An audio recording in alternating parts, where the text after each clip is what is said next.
She built empires from silence. He rebuilt hearts through songs. When their worlds collide, truth and love that once whispered find their voices again in the sound of music. Now, let me tell you how this incredible story unfolded. Subscribe, share your heart in the comments, and tell me where you're watching from, because your support keeps these stories alive. Now, let's begin. The skyline shimmered through the tinted glass of the hospital window. A city she once commanded, now just a reflection of what she couldn't control. Ava Reynolds had built an empire out of precision, out of logic and power. Yet, as she tried to flex her injured leg beneath the white sheet, pain rippled through her body, a reminder that even empires fall. Her assistant's voice echoed faintly through her tablet. "Board's asking for your statement about the crash, Ava. They want to release something by morning." Ava's gaze fell to her trembling hands.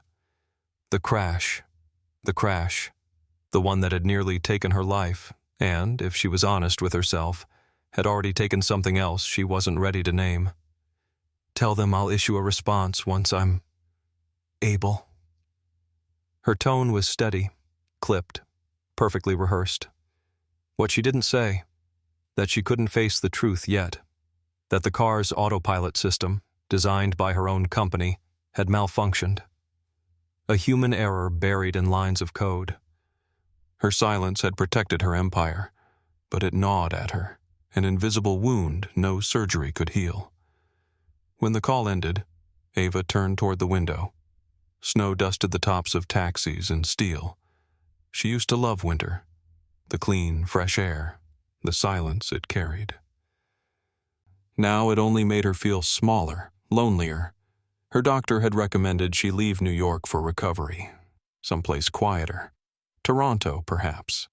She'd dismissed the idea at first, but the truth was, she needed distance, from the company, from the secret, from herself. As the city lights blurred beneath a thin film of tears, Ava whispered under her breath, "Maybe silence isn't peace. Maybe it's punishment." Music floated through the walls of the small community arts center. Notes of a piano piece played gently by 8-year-old Emily Carter. Her father, Liam, leaned against the doorway, smiling softly. "Beautiful, Em. You're not just playing the notes this time. You're telling a story," he said. Emily giggled. "That's because you said music talks when people can't, remember?" He laughed, that warm, low sound that still carried traces of sadness. It had been 2 years since his wife, Claire, passed away. Music was what had kept them both afloat, each chord, a small act of survival. After Emily's class, Liam stayed behind to lock up. The hall was empty now, save for a few scattered chairs and the lingering echo of melody. He ran his fingers across the piano keys, hesitant, like someone touching a wound. He hadn't played for himself in months, not since Claire's last night in the hospital. But something in the way Emily had smiled tonight tugged at a long-buried truth. Maybe healing didn't mean forgetting. Maybe it meant remembering differently. Outside, snowflakes began to fall, soft, rhythmic, like the quiet tempo of a lullaby. Across town, an email notification pinged on Liam's phone. A referral from a private clinic. "New patient seeking music-based rehabilitation therapy. Female, 33. Transferring from New York." He blinked, surprised. Most clients came through hospitals, not private emails. Still, something about the message, the urgency, the guarded tone, made him pause. He shut off the piano lights, unaware that this single email would rewrite the melody of both their lives. Ava stared out her plane window days later as the skyline of New York shrank beneath her, replaced by the icy blue of Canadian air. Liam, that same night, tuned his guitar by the window as Emily hummed in the next room. Two souls separated by cities, yet bound by silence, both on the edge of rediscovering the music they'd forgotten to hear. Have you ever hidden behind success or silence, only to realize that healing might begin when you finally let someone else hear your story? Share your thoughts in the comments below. Your story might just echo in someone else's heart. Toronto greeted Ava with a kind of stillness she wasn't used to. The city was alive, yes, but softer. Snow fell like whispered confessions, blanketing the edges of the unfamiliar streets. She adjusted her long coat, wincing as her legs stiffened beneath her. Her driver helped her out of the car and into the Maplewood Rehabilitation and Art Center, an elegant blend of clinic and creative haven. She'd chosen it for its discretion. No paparazzi, no reporters, no board members pretending to care. Just quiet. Still, quiet was dangerous. Quiet meant her mind could speak. The receptionist smiled kindly. Mr. Reynolds, welcome. Your first session is with Mr. Liam Carter, music therapy and guided movement integration. He's one of our best. Ava frowned. Music therapy? Yes, the woman said. For clients whose physical recovery is connected to trauma response, Mr. Carter's approach helps rebuild both coordination and trust. Ava almost laughed. Trust. She didn't even trust herself anymore. But she nodded and followed the nurse down a hallway scented faintly of wood polish and lavender. Liam was already setting up the piano when she entered. Tall, lean, his sleeves rolled up, forearms dusted with faint streaks of graphite. The kind of man who looked more at ease in authenticity than in armor. He turned, his warm brown eyes meeting hers for the first time. Ava Reynolds. Yes. Her voice was sharp, clipped, instinctive control. He smiled gently, sensing her guardedness but not intruding on it. I'm Liam Carter. I'll be working with you on mobility and sensory coordination, but before you panic, he added with a teasing lift of his brow, it's not all singing and dancing. Ava blinked, caught off guard. Good, because I don't sing, and I definitely don't dance. Liam chuckled. Then we'll start with listening. He gestured for her to sit near the piano. She hesitated but complied, lowering herself slowly, her injured leg stiff. The air around them filled with quiet tension, that kind that hums between two people before words have meaning. He began to play, soft, deliberate chords that echoed through the room like a memory trying to remember itself. The sound seemed to find her pulse, sync with it, soften it. Her eyes fluttered closed. Tell me what you hear, Liam said quietly. She hesitated. Control, structure, something that knows what it's doing. He smiled faintly. Interesting. Most people say peace. Peace isn't something I recognize easily. That caught him. The truth hidden in her voice. He turned the melody slightly, layering warmth into the notes. Then maybe we'll start with that.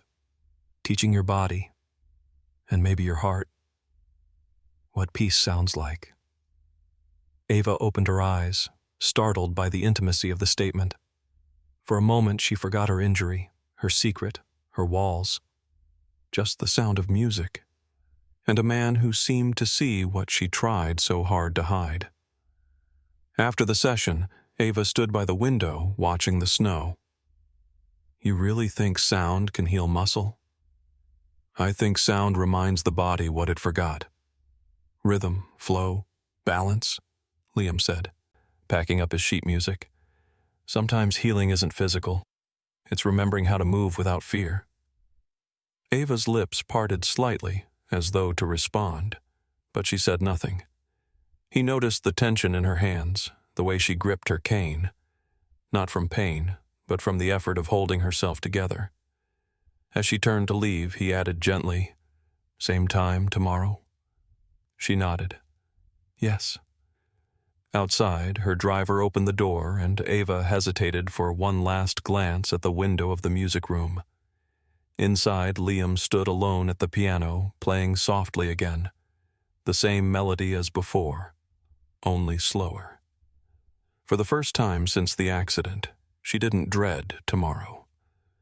Have you ever met someone who didn't fix your pain, but made you feel seen enough to start healing? Tell us in the comments. Maybe your story will be the song someone else needs. The second week of therapy began like a melody Ava almost recognized, familiar yet elusive. Every morning, she told herself it was just rehabilitation, nothing more. No meaning, no danger. But each time she stepped into that softly lit music room, something shifted. Liam's piano had become her pulse. He had an uncanny ability to make silence feel safe. He never asked about her past, never pried into her life in New York. Still, the way he looked at her, it was as if he could sense there were parts of her story written in invisible ink. Today, the air was heavy with winter sunlight and unspoken words. "Your balance has improved," Liam said, positioning the therapy stool beside her. "But your breathing still locks up when you move." Ava sighed. "It's control. I don't do well when I'm not in control. Most people don't. But music isn't about control." He tilted his head. "It's about trust." She laughed quietly. "Trust isn't exactly in my vocabulary." He smiled, but there was something tender behind it. "Then we'll teach it to you in a language you understand." He played a low, steady rhythm, guiding her to step forward and shift her weight in time with the beat. At first it was mechanical. Then the rhythm softened, coaxing her body to follow without thinking. Ava closed her eyes. The music became air, gentle, forgiving. Her foot faltered, and Liam instinctively reached out, catching her before she stumbled. For a moment, neither moved. His hand on her waist, her breath caught between apology and awareness. "I'm fine," she whispered, pulling away quickly. "I know." His voice was low, steady. "But you don't always have to be." The words lingered, heavier than they should have been. Ava looked away, gripping her cane. "He doesn't understand," she thought. "If he knew what I'd done, he'd never look at me the same way." That evening, Liam closed the door to the community center and lingered by the piano. Her voice still echoed in his head, crisp, guarded, yet trembling on the edges of something human. He hadn't expected to care this much. Not again. Not after Claire.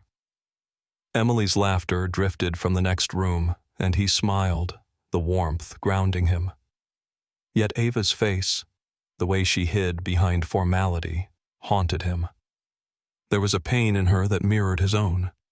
He remembered the referral email, the way her assistant had been oddly firm about confidentiality. There was something she wasn't saying, and part of him wanted to uncover it, not as a therapist, but as a man who'd forgotten what curiosity felt like. He sat at the piano and began to play. The same melody from her session, only softer, slower, more fragile.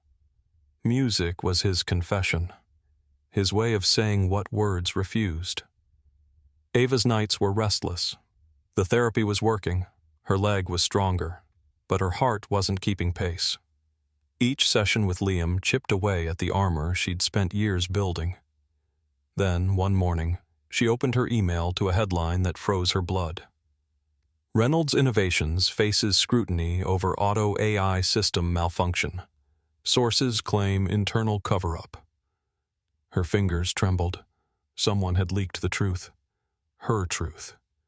By noon, her phone was flooded with missed calls. Reporters, lawyers, investors. She slammed the phone down and stared at her reflection in the window.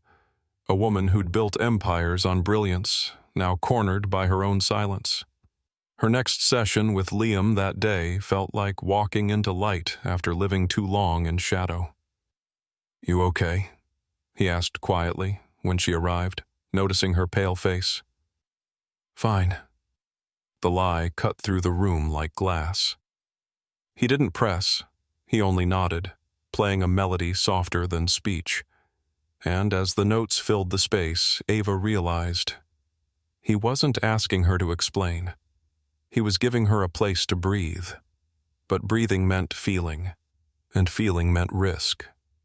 So when he looked at her and said, "You don't have to do this alone," she almost believed him. Almost. Do you think people can really fall for someone when they're still hiding a secret? Or does love demand truth first? Tell us what you believe in the comments. The snowstorm came out of nowhere, thick, relentless, swallowing the streets of Toronto in a blur of white. Ava stood at the clinic window, staring as the wind whipped against the glass. Her driver had called 15 minutes ago. "Roads are closing. I can't make it." "Looks like you're stuck here for a bit," Liam said, appearing in the doorway with 2 mugs of coffee. His hair was tousled, his sweater sleeves rolled up, the picture of unpretentious calm. Ava crossed her arms, uneasy. "I'll book a hotel nearby." He shook his head gently. "Already called around. Everything's closing early. You can wait it out here. The center's got backup heat, and Emily's coming by soon. She usually hangs out here until the storm clears." She hesitated, torn between pride and practicality. "You're sure it's not a problem?" He smiled. "You survived corporate boardrooms, Ava. You can handle a little Canadian snow." Hours passed.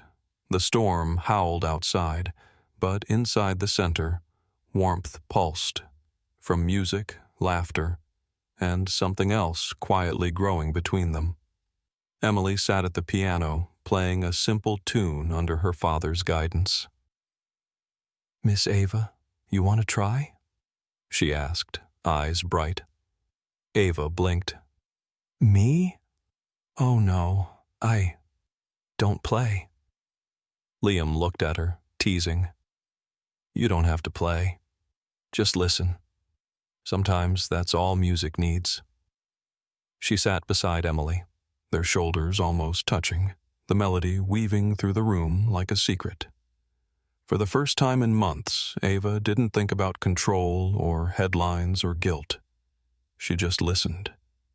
After a while, Emily yawned and curled up on the couch with her coloring book.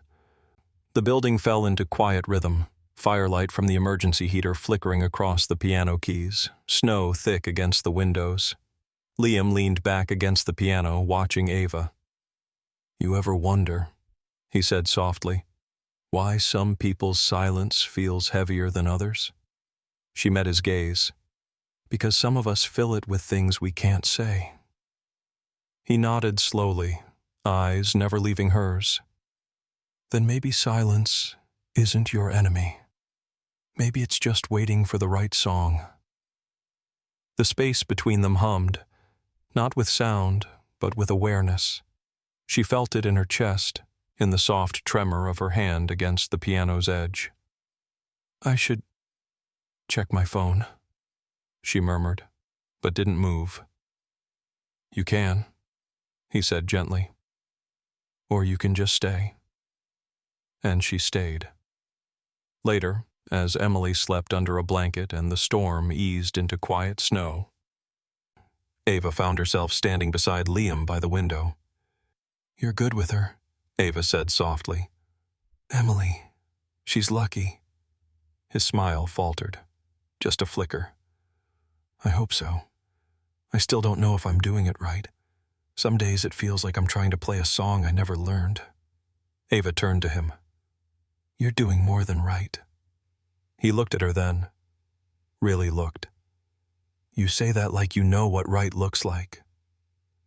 Her lips parted, but she couldn't answer, because she didn't. Not anymore. He took a slow breath. "You don't have to tell me what happened. But whatever it is, it doesn't scare me." The words hit her harder than he knew. Ava's throat tightened. For so long, fear had been her armor, the only thing keeping her upright. But in his eyes, there was no judgment, just quiet understanding. For a heartbeat, she wanted to tell him everything about the AI malfunction, the cover-up, the sleepless nights replaying every mistake. But she couldn't, not yet. So instead she whispered, "Thank you." He smiled, soft and sure. "Anytime." By morning, the storm had passed. The streets shimmered beneath a clean blanket of snow, sunlight catching on every flake like scattered diamonds. Ava gathered her coat but paused at the doorway. "Thank you for last night." He nodded, tucking his hands into his pockets. "You're welcome. And Ava, for what it's worth, storms always clear, even the ones we don't see coming." She gave him a look that lingered longer than it should have, a silent promise of something neither could name yet. As she stepped outside, the sound of Emily's piano followed her. Faint, hopeful, like the echo of a beginning. Have you ever found comfort in someone who simply stayed? No questions, no judgments, just presence? Share your story below. Sometimes, love starts in the quietest moments. Ava hadn't planned to return to the music center that morning. The storm had passed, and so had her excuse for staying close. But something in her chest, the same quiet pull that had carried her through the long, sleepless night, refused to let her leave. She arrived just before noon carrying a paper bag of coffee and croissants. When Liam opened the door, surprise flashed across his face, quickly replaced by a soft, genuine smile. "You came back?" "I owed you breakfast," she said lightly, holding up the bag. "Consider it a thank you." "Then thank you accepted," he said, stepping aside to let her in. Emily's laughter floated from the practice room. The sound warmed the space instantly, grounding Ava in a simplicity she hadn't felt in years. As Emily played, Ava found herself standing beside Liam, watching his hands guide the rhythm. Every movement was sure, gentle, the complete opposite of the relentless precision she was used to. "You really believe music can fix people?" she asked quietly. He didn't look up. "Not fix, remind. Music doesn't erase pain. It gives it somewhere to go." Ava hesitated, swallowing hard. "And what if the pain isn't just something that happened to you? What if it's something you caused?" That caught him off guard. He turned, studying her. "Then maybe forgiveness becomes the song you have to learn to play." She met his gaze, and for the first time, the mask cracked. That evening, after Emily went home with her grandmother, Ava stayed behind. The center was quiet. Snow fell in slow, delicate flakes outside, catching in the window's edge like a memory refusing to fade. Liam poured her tea. "You've been somewhere else all day." Ava took a breath that trembled. "Do you remember the crash that made the news? The one in New York with the self-driving car?" He nodded slowly. "That was me." Her voice broke on the last word. "It was my company's prototype, my system, the one that malfunctioned. The car's sensors failed to recognize a pedestrian at the crosswalk. He survived, thank God, but he'll never walk again. And I—" She paused, voice trembling. "I knew. I found the error days before the test. I stayed quiet because we had investors, deadlines, people depending on me. I thought I could fix it before launch." Her eyes shone with tears she hadn't let fall in months. "The accident wasn't random, Liam. It was my fault, my silence, my pride." Liam didn't speak. He just listened. And somehow, the silence between them didn't feel like punishment. It felt sacred. When he finally did speak, his voice was soft. "You made a mistake, Ava. A terrible one. But you didn't walk away. You're here, trying to heal, to face it. That's not weakness. That's courage in slow motion." She shook her head. You don't understand. If this gets out, I'll lose everything. He took a slow breath. Maybe. But if you keep holding it in, you'll lose yourself. Ava looked up sharply. You say that like you've lived it. Liam exhaled, eyes distant. When Claire, my wife, got sick, I kept pretending we were fine. I didn't tell anyone how scared I was. I played the strong husband, the strong father. And when she died, I realized silence doesn't protect the people you love, it just isolates you. Their eyes met, both of them standing at the edge of their pain. Two broken souls recognizing the other's fracture. Without thinking, Ava reached out, her fingers brushing his hand. The touch was small, almost imperceptible, but it felt like the start of something sacred. Liam didn't pull away. He only whispered, You don't have to carry this alone anymore. And for the first time in years, Ava cried. Not the quiet, hidden tears of guilt, but the kind that heal, the kind that free. Who you are, until someone finally reminded you it wasn't. Share your thoughts in the comments. Your story might help someone else let go, too. Morning sunlight spilled through the tall glass windows of the music center, gilding everything it touched in warmth. Ava stood by the piano, fingers tracing the polished wood, the memory of last night's confession still echoing between her ribs. She'd told him everything, every piece of the truth she'd buried beneath success and guilt. And somehow, instead of recoiling, Liam had stayed. That alone had undone her more than anything else ever could. Now, with her cup of tea cooling beside her, Ava opened her laptop. Dozens of unread messages from her board filled the screen. Demands, damage control, chaos. But she ignored them all, opening a blank email instead. To Global Press, Reynolds Innovations Board. Subject, Public Statement, Reynolds AI. Incident. Her hands shook as she typed. Transparency, accountability, humanity. Words she'd once used in speeches, but never truly lived. I was responsible for a failure in our autonomous system, she wrote. A failure that hurt someone and changed lives. I will not allow silence or success to cost integrity again. I accept full responsibility. Her eyes blurred with tears as she hit send. No more hiding. No more silence. Liam arrived later that morning, guitar case slung over his shoulder, Emily skipping beside him. You're early, Ava said softly, smiling despite herself. Emily grinned. Daddy said we're bringing music to you today. Liam chuckled. She's bossy when she's inspired.